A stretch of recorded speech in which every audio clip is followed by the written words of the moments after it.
tape recorder has been a big benefit to us in passing some of the time away in our transit out to the moon.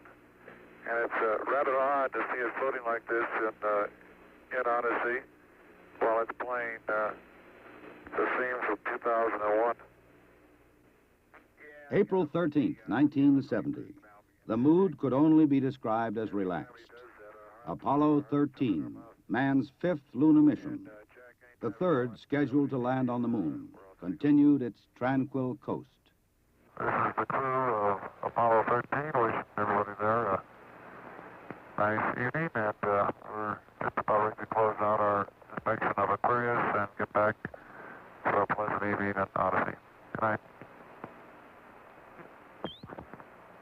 13, we've got one more item for you when you get a chance. We'd like it to stir up your cryo tanks.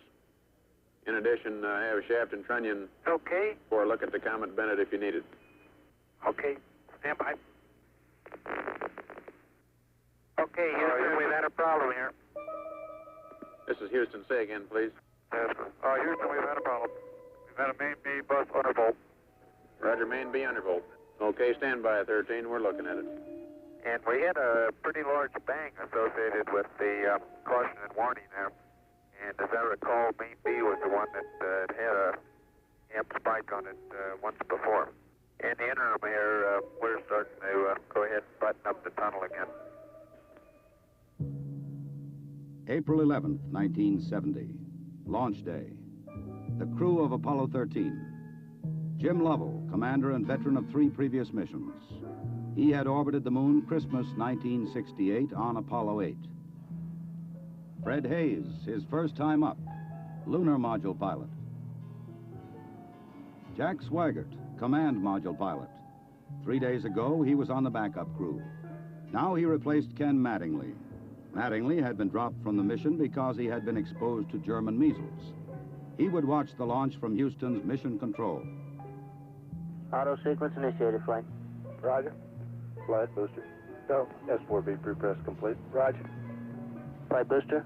S1C pre-press complete. We're on internal power and we're go. Roger. How's it look, Econ? You got your space? Looks good, flight. Okay. MCC record us to flight speed.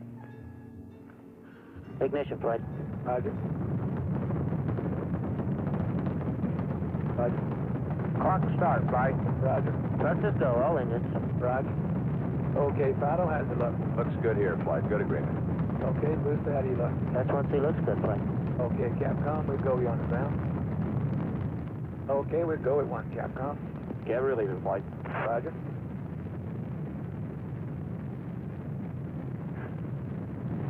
Booster, how do you look? We look good, flight. We'll go. Okay, Fido. We're go, flight. Looks good here. Guys, how's it look? Good, flight. Okay, Econ, GNC. Looks good, flight. Looks good, flight. Okay, Sergeant. Looks fine. Through max Q and we'll go, flight. Roger, booster. And go for staging, Capcom. Confirm and board out, flight. Roger. Staging, flight. Roger. Flight fighter trajectory confirmed staging. Roger. Flight booster, then board out was way early. Okay. Flight confirmed. Number 5 engine down. Roger. Booster, you don't see any problem with that, though, do you? Negative, not right now, flight. All the other engines are go. The next step in the routine of lunar flight was to burn out of Earth orbit toward the moon, then pull free of the third stage and dock with the lunar module Aquarius. At the controls of the command module Odyssey, Jack Swigert. We're hard docked, Houston. Roger, understand hard dock. Good deal. They pulled Aquarius away from the Saturn third stage, the S4B. Okay, I can see the S4B now at the hatch window. Odyssey and Aquarius moved away from Earth toward the moon.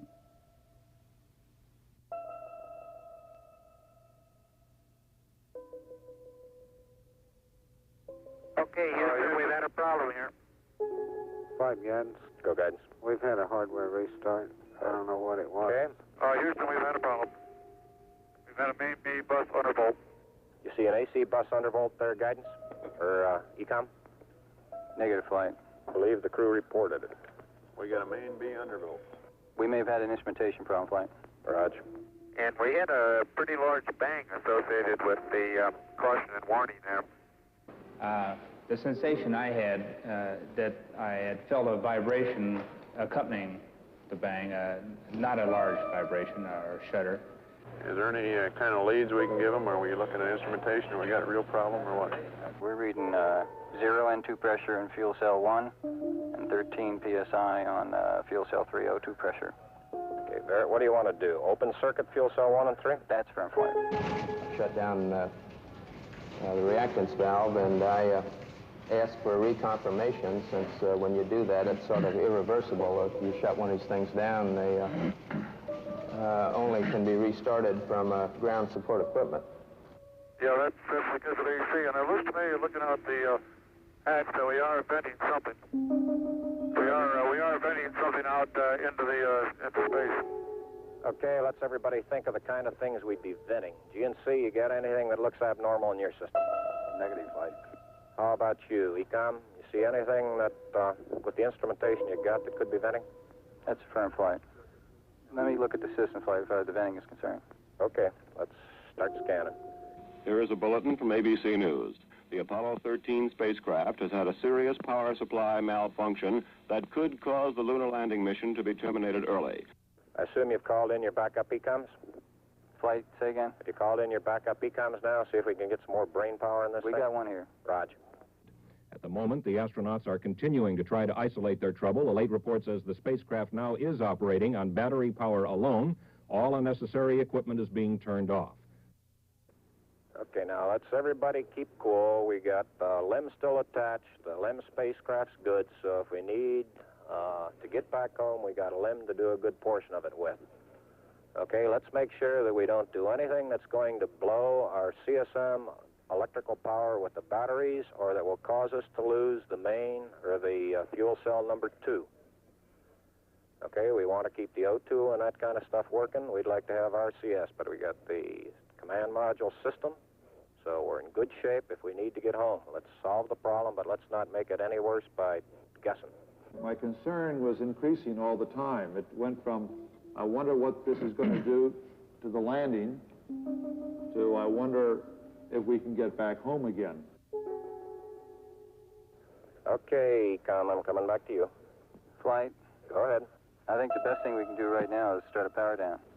Right about then, it was quite apparent to me that it was just a question of time that the command module was going to be dead. You don't want to get fuel cell pumps off, do you? We can do that on fuel cell number 1 flight. Okay, well, let's make sure we don't blow the whole mission. The thing that concerns me is throwing equipment. We had a problem. We don't know the cause of the problem. Flight, I've got a feeling we've lost 2 fuel cells. I hate to put it that way, but I don't know why we've lost them. It doesn't all tag up. Network from Flight. Flight network. Bring me up another computer in the RTCC, will you? We got one machine on the RTCC, and we got dual CPs downstairs. Okay, I want another machine up in the RTCC, and I want a bunch of guys capable of running D-logs down there. Roger that. What all this means is only speculation at this point. First, though there has been some tumbling or rotation of the spacecraft, the astronauts do not appear to be in any immediate danger. I'll tell you what, GNC, can you get somebody in the back room to try to figure out what the equivalent delta V is we're getting, so that we can see if we can backtrack to see if we can figure out what's venting. Roger, we'll give it a try, Flight. Okay? When I looked up and saw both oxygen pressures, one absolutely 0 and the other one going down, it dawned on me, and I'm sure Jack and Fred about the same time, that we were indeed in serious trouble. The only way to survive the situation was to transfer to the LEM. Flight Econ. Go ahead, Econ. The pressure in O2 tank 1 is all the way down to 297. We better think about getting in the LEM or using the LEM systems. I'd say this is as serious a situation as we have ever had in manned spaceflight. We've always called the LEM a good lifeboat under those circumstances. If at any time in the mission, however, the LEM had separated and we had gotten ourselves into a rendezvous situation, or the command module being around the moon, then what you state is absolutely true. It would be a fatal situation. Tell me you from Flight. Go ahead, Flight. I want you to get some guys figuring out minimum power in the LEM to sustain life. The accident had occurred 200,000 miles from Earth. Lovell, Swigert, and Haise rode in the Lunar Module attached to a lifeless command module. Apollo 13 had started as a mission of scientific exploration. It was now a matter of survival. Since the command module was dead, except for the oxygen and power hoarded for re-entry, the guidance platform of Aquarius, designed to land on and take off from the moon, would have to be used. The first milestone, and I consider this after the accident, I guess, more or less the survival now. The first milestone was to get alignment on the LEM platform. Alignments are important, you know, because without knowing exactly which way the attitude of a spacecraft is in space, there's no way to tell how to burn or how to use the engines of that spacecraft to get the proper trajectory to come home. The position we are now on the Earth-Moon plane, we have to go around the moon to get back if we're going to use the DIPS engine.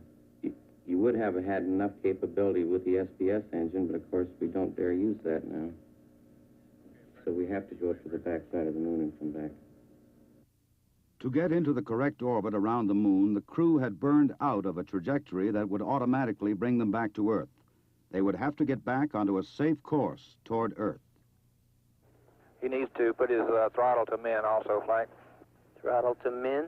Yes, he's at 29% now, roughly. This maneuver, again, was completed on time, and because it was a manual burn, we had a three-man operation. Jack would take care of the time. He'd tell us when to light off the engine, when to stop it. Fred handled the pitch maneuver, I handled the roll maneuver, and I pushed the buttons to start and stop the engines. Aquarius, and you go for the burn.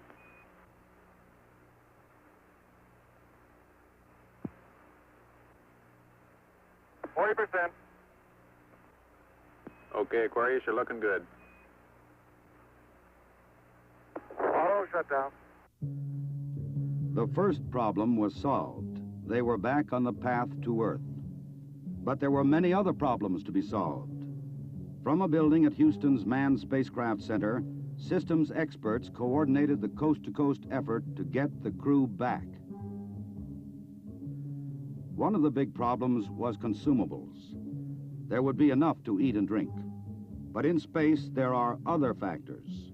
Oxygen to breathe, electrical power to keep the spacecraft alive, water to cool the equipment and keep it operating. What we'll be doing till we get them back on the water is concentrating on everything that is their lives are dependent upon at the moment, rather than worrying about the accident, because there's nothing we can do about that now. It appears at the present time that everything is under control and that we have a safe situation at the moment. Hey, I want to say you guys are doing real good work. So are you guys, Jack. We are about 70 hours from home, and we think we have the situation in control. We've projected the consumables as I've described, and we have a plan for carrying out the rest of the mission, but there's going to be no relaxation at all as far as that goes from now until splash. There was a key decision to be made before Apollo 13 went behind the moon. Where to bring them down. Their present course would take them to the Indian Ocean, where recovery would be difficult. A burn to bring them home quicker would take them to the Pacific Ocean near the recovery forces. Bringing them home even faster would place them in the South Atlantic, again away from recovery forces. It was decided to take them to the Pacific. We've run these simulators both here and at the Cape and at the contractors that continuously ever since last night.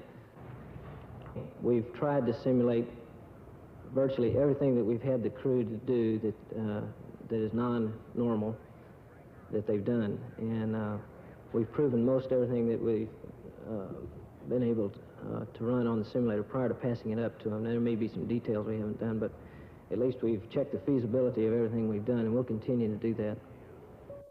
They passed 137 miles from the moon. For Lovell, it was the second time that he had seen the moon so near. But there was no time for contemplation. There was another critical burn coming. Okay, look,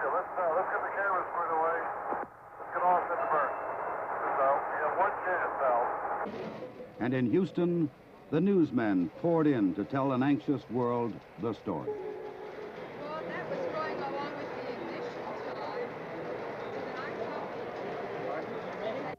Shortly after Apollo 13 had separated from the Saturn third stage, the stage had been sent onto a trajectory toward the moon.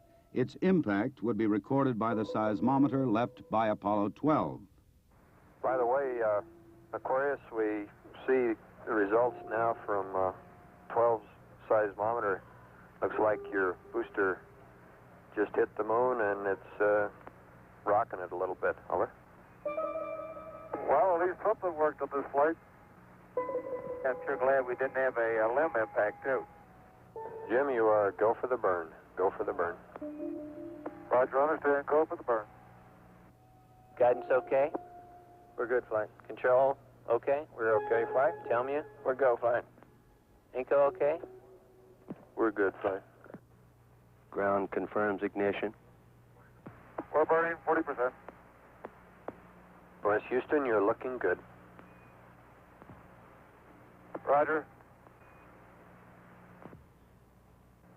Shut down. Roger, shut down. I say that was a good burn. Roger, now we want to power down as soon as possible. Understand. To conserve the electric power and cooling water, the crew shut down all but the vital, life-sustaining systems of the LEM. I think the LEM spacecraft's in excellent shape, and I think it's fully capable of getting the crew back. I think, as we have found before, every time we've put the LEM spacecraft to a test, it's always done much more than it was guaranteed to do, and I think this is a good case in point. Conserve the consumables, cooling water, electric power. The LEM water gun was leaking, and we shut that off. I guess it leaked about a quart of water, I would estimate. But it took me about 2 days to get my feet dry, and of course, I think you were all aware that the temperatures were going down in both vehicles, and it's made for very chilly feet for a couple days.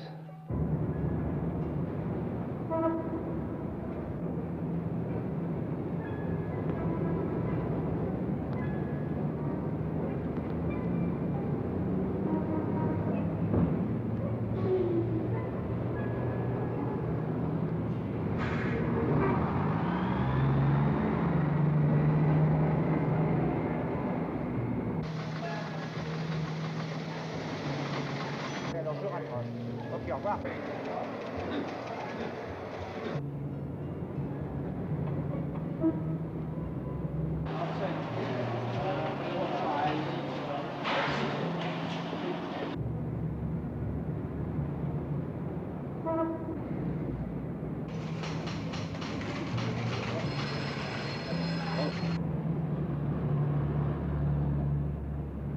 Lord, your astronauts will come back safe.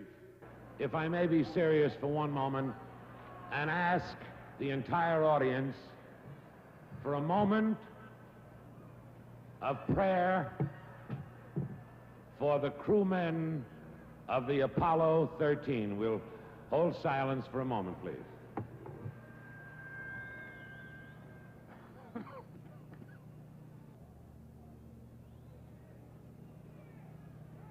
RCS-A stands at 62% and B at 62%. I feel we've gone a hell of a long time without any sleep.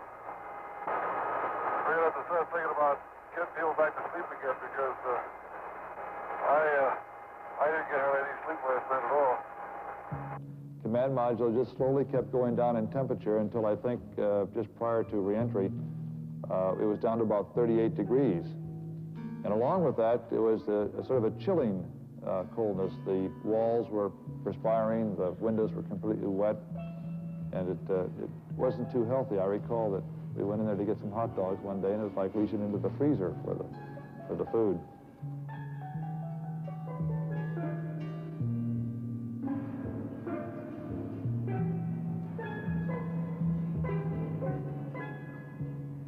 If you want my opinion of how they handled the situation when it happened, they handled it exactly like we'd expect them to.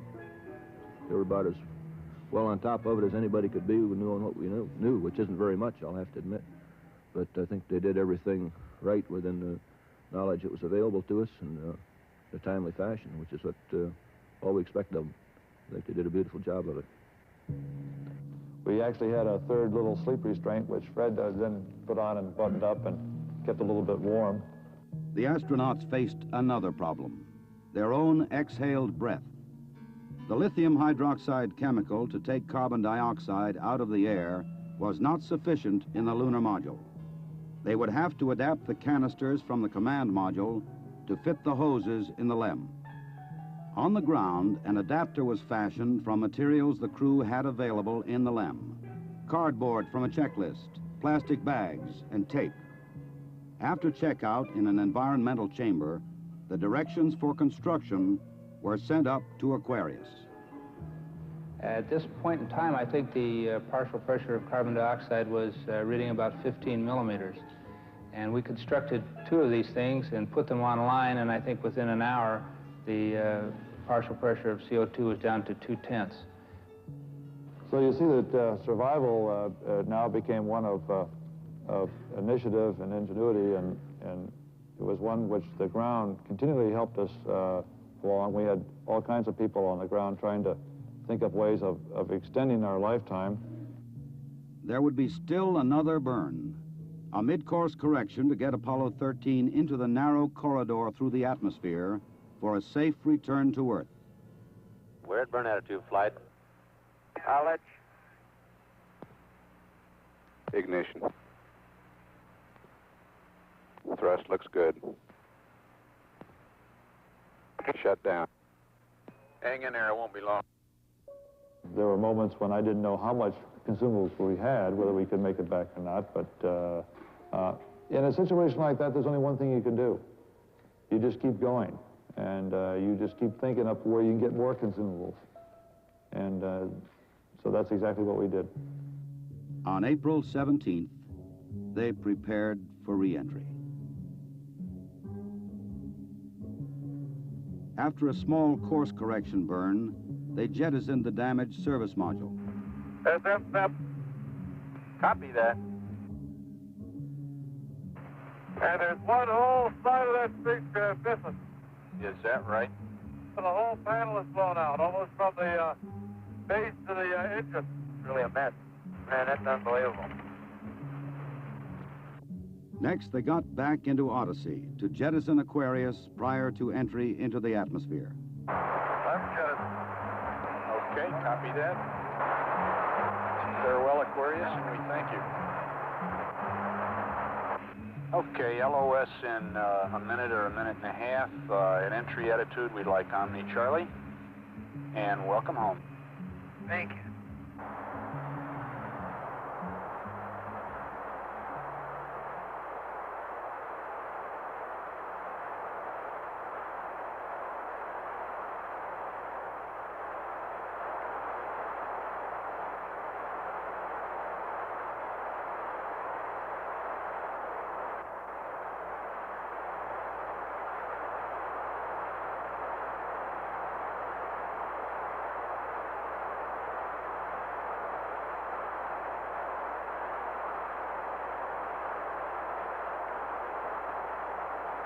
Odyssey Houston standing by, over. Okay, go.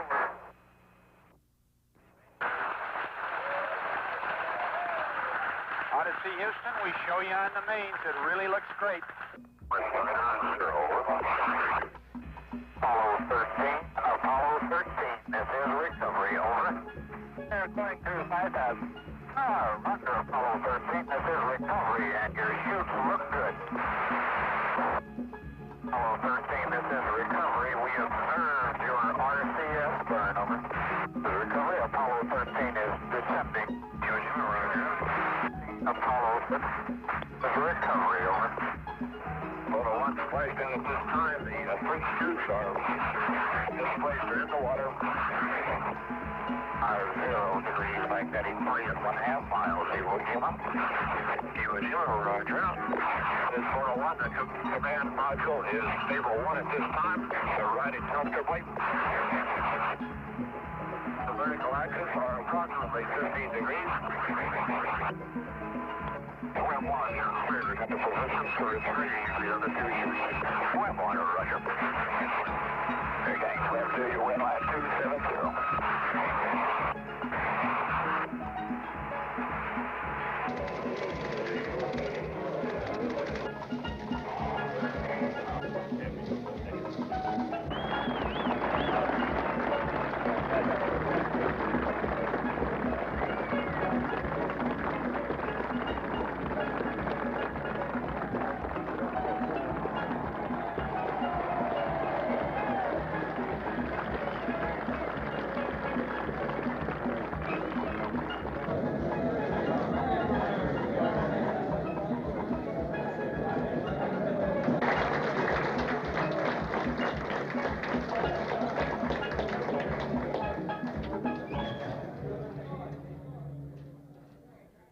I recall, Captain, that when I spoke to you on the phone, you said that you regretted that you were unable to complete your mission.